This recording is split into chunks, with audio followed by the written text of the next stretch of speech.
Friends, hello. कैसे हैं आप लोग? उम्मीद करता हूँ आप लोग अच्छे होंगे। मैं सूरज शर्मा हाजिर हूँ आज आपके लिए एक और वीडियो लाया हूँ। आज हम चर्चा करेंगे एक लेजेंडरी बॉलर जो टीम इंडिया के लिए खेले हैं, जिन्होंने अपनी बहुत बड़ी बड़ी सेवाएं हिंदुस्तान को दी हैं। और कपिल देव के बाद मैं उनको सबसे बड़ा बॉलर मैं मानता हूँ अपनी नज़रों में, और वो प्लेयर हैं अनिल कुंबले। मेरी आपसे रिक्वेस्ट है, चैनल सब्सक्राइब करना, शेयर करना और लाइक भी करना।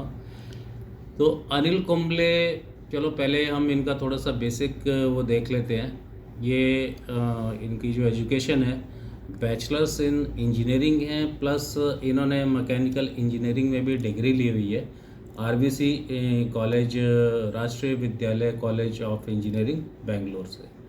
अब बेंगलोर मेरे दिल के भी बहुत करीब है, क्योंकि मैं एयरफोर्स से हूँ, मेरी ट्रेनिंग भी वहाँ हुई थी। तो बेंगलोर मेरे लिए एक होम टाउन की तरह था, और मैंने आरबीसी कॉलेज देखा हुआ भी है। मैं बहुत घूमता था, बहुत ज़्यादा। तो सारी चीज़ें बहुत देखी हुई थी वहाँ पे बेंगलोर। और बेंगलोर एक ऐसा शहर है जिसने हिंदुस्तान को बहुत बड़े बड़े खिलाड़ी दिए हैं।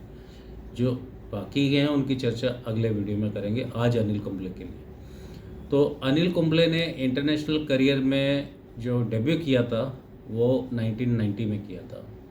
उसके बाद जो उनका बॉलिंग का जो स्टाइल था, शुरुआती दौर में वो एज ए लेग स्पिनर ही ज़्यादा, या एज ए लेग स्पिनर कह लो, या कभी कभी मीडियम फास्ट कर दिया करते थे, बीच में यॉर्कर भी डाल देते थे। धीरे धीरे जैसे जैसे समय आगे निकला, उन्होंने मिक्सअप शुरू किया बहुत अच्छा। जैसे ऑफ कटर्स भी डालते थे, लेग कटर्स भी, यॉर्कर भी, गुगली, और बीच बीच में वो जिसे कहते हैं दूसरा, वो भी डाल देते थे। और मेरे को जो सबसे उनका जो यादगार मैच है वो, और वो उनका बेस्ट बॉलिंग फिगर भी था, वो 1993 का हीरो कप फाइनल है, जिसमें उन्होंने वेस्ट इंडीज़ के अगेंस्ट ये फाइनल हुआ था हीरो कप का। और मुझे आज भी याद है, हम अपने टीवी रूम में ये मैच देख रहे थे ट्रेनिंग सेंटर में। तो अनिल कुंबले ने 12 रन देके 6 विकेट लिए थे। तो वो बड़ा ही यादगार और मेमोरेबल मैच था कुंबले के लिए, एज ए वो न्यू कमर थे। उसके बाद अगर उनका ओवरऑल हम स्टैट्स देखें तो उन्होंने 132 टेस्ट मैचेस खेले हैं, जिसमें उन्होंने 619 विकेट्स लिए हैं। उनका जो टोटल ये 5 विकेट हॉल है वो 30 या 32 बार है, मेरे ख्याल से 35 बार है। और 2 बार उन्होंने ओडीआईस में 5 विकेट हॉल लिया है, टोटल 37 बार। और ओडीआईस में उन्होंने 271 मैचेस खेल के 337 विकेट लिए हैं, जिसमें उनका बेस्ट यही है, 12 रन देके 6 विकेट।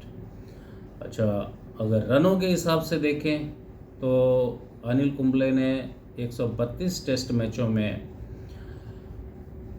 लगभग 2500 रन बनाए हैं, जो कि देखा जाए तो एक ऑलराउंडर के हिसाब से लोअर ऑर्डर होता है, उसके हिसाब से एक अच्छे ऑलराउंडर की निशानी है।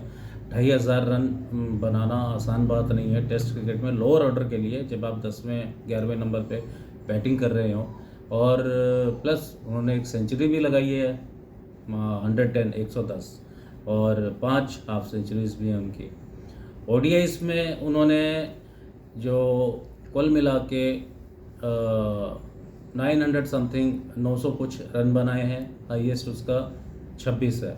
बेशक इसमें जो स्टैट्स हैं वो कम रनों के हैं, 20 रन, 18 रन, 26 रन, लेकिन ज़्यादातर ये पारियां उन्होंने उस समय निकाली हैं जब कभी मैच फंसा होता था, और हमें जीतने के लिए या कुछ ऐसी रिक्वायरमेंट होती थी किसी टॉप ऑर्डर बैट्समैन के साथ किसी लोअर ऑर्डर बैट्समैन का टिकना, तो उस समय ये बड़े काम आते थे। और बड़ी अच्छी पारियां इन्होंने छोटी छोटी खेली हैं, जिसमें इंडिया ने कई बार जीत हासिल की है।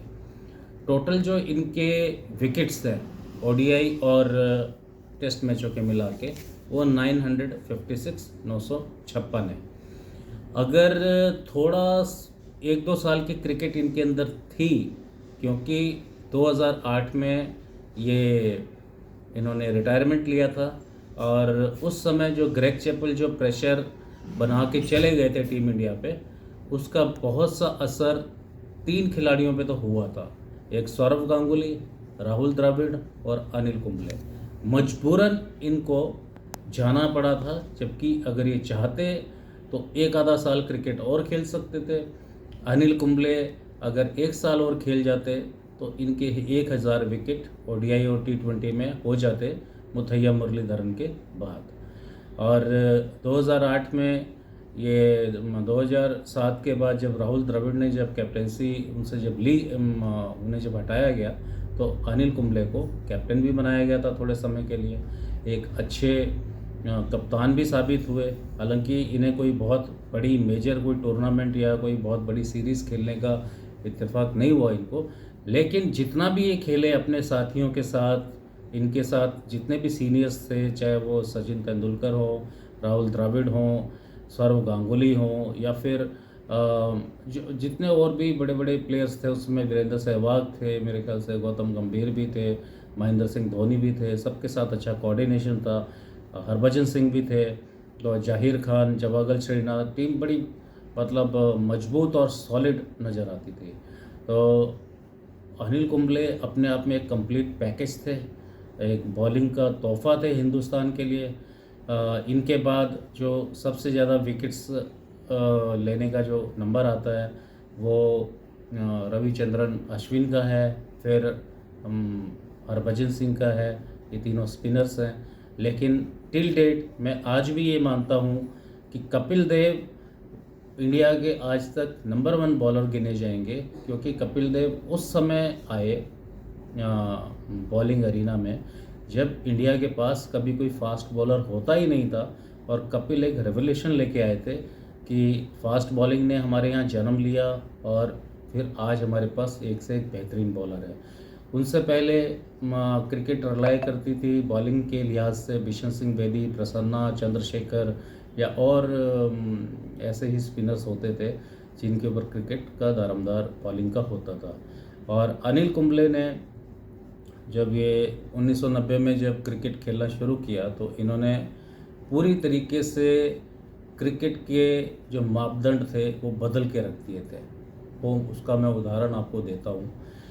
1999 में पाकिस्तान के साथ टेस्ट मैच था, तो इन्होंने एक पारी में 74 रन देके 10 विकेट लिए थे, और ये किसी भी बॉलर के द्वारा दूसरा सर्वश्रेष्ठ टेस्ट बॉलिंग एनालिसिस था, क्योंकि इससे पहले जिम लेकर ने 53 रन देके 10 विकेट लिए थे एक पारी में।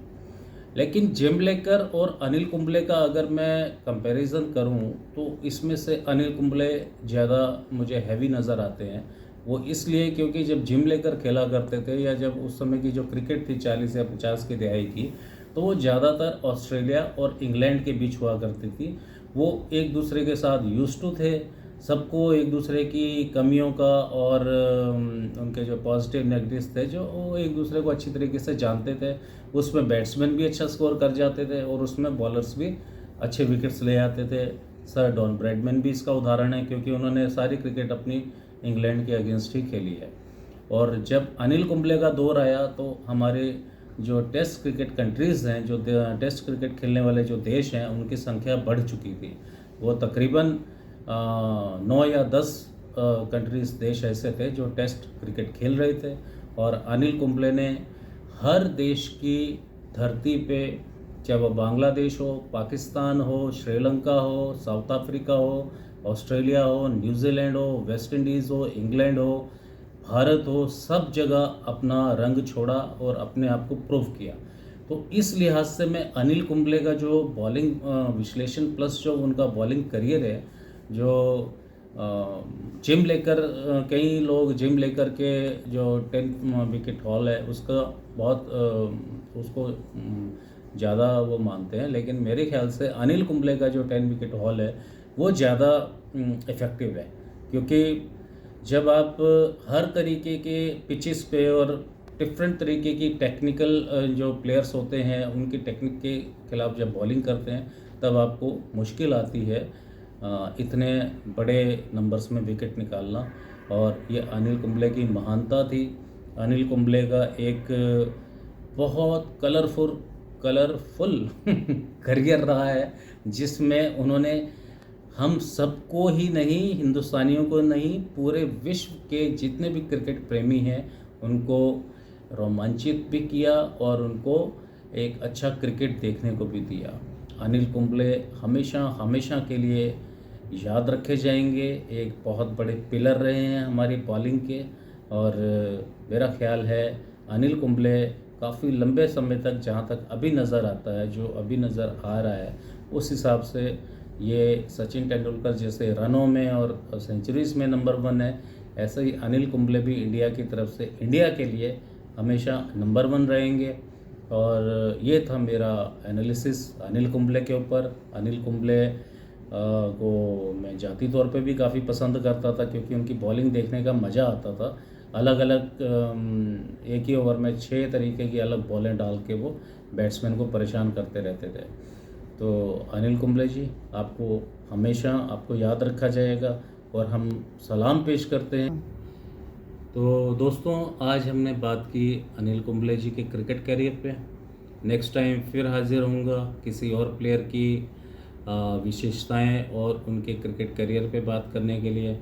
आपका देखने का बहुत बहुत शुक्रिया। चैनल सब्सक्राइब कीजिएगा, शेयर भी कीजिएगा, लाइक भी कीजिएगा।